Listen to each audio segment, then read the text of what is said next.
Dans l'œil du Var, on va évidemment s'intéresser à l'Euro 2024 en Allemagne, qui va démarrer très, très bientôt. Et avant, il est toujours utile de raconter l'histoire, mon histoire de l'Euro, en 3 épisodes.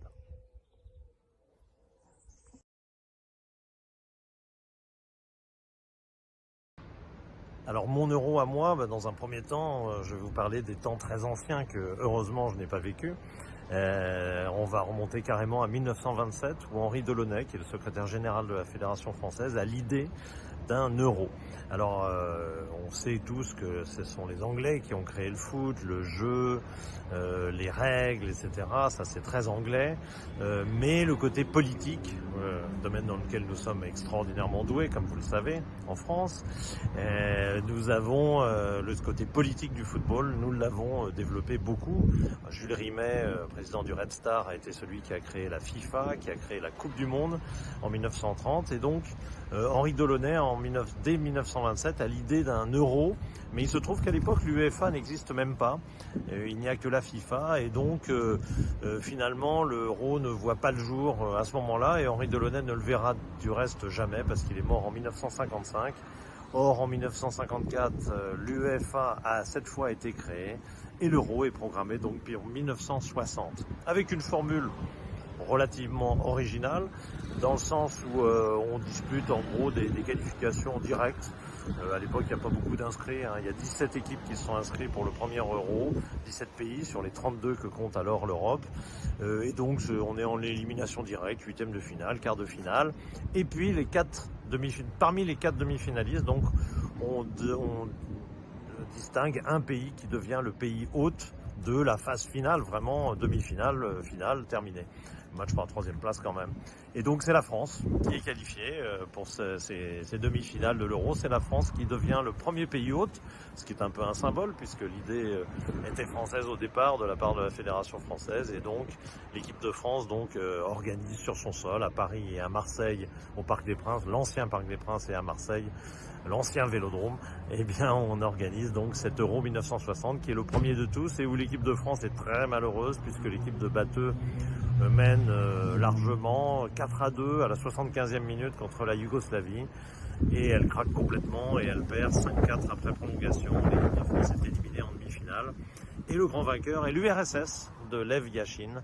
Lev Yachine qui sera Ballon d'Or en 1963, le seul gardien à ce jour avoir été Ballon d'Or, mais en 1960 il est le vainqueur de l'Euro donc avec son équipe du RSS. En 1964, on est sur la même formule.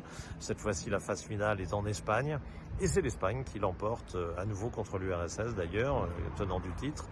L'Espagne l'emporte 2-1 à Madrid devant à Chamartín, l'ancien Bernabéu, 125 000 spectateurs.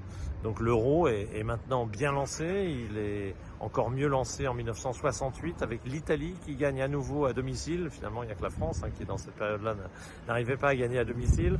L'Italie arrive à l'emporter.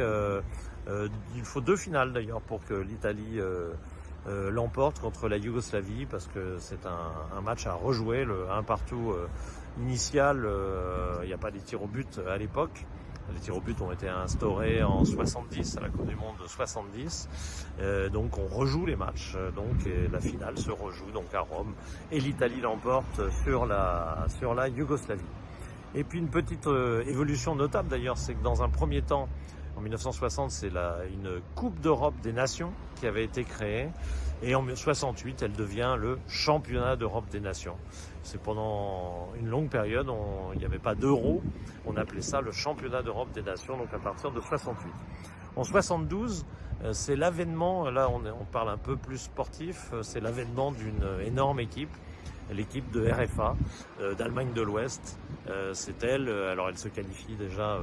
Alors déjà, il y a une évolution de l'euro depuis 68. Il y a des poules de qualification. On n'est plus en élimination directe.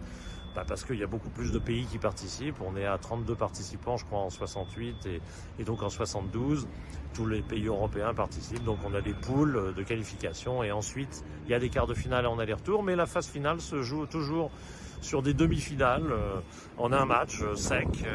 Donc en 72, c'est Bruxelles, c'est la Belgique qui organise ce tour final mais elle ne résiste pas, la Belgique ne résiste pas à l'Allemagne, pas plus que l'URSS en finale, balayée par l'Allemagne de Beckenbauer, Gerd Müller, Sepp Maier.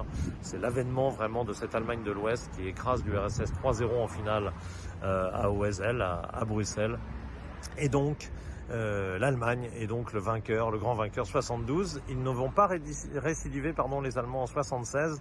Et ça va commencer à vous rappeler quelque chose. En 1976, c'est la Yougoslavie, encore unie, pour pas longtemps, qui organise cette phase finale. La Yougoslavie est pas loin d'ailleurs de battre l'Allemagne en demi-finale, mais l'Allemagne s'en sort après prolongation.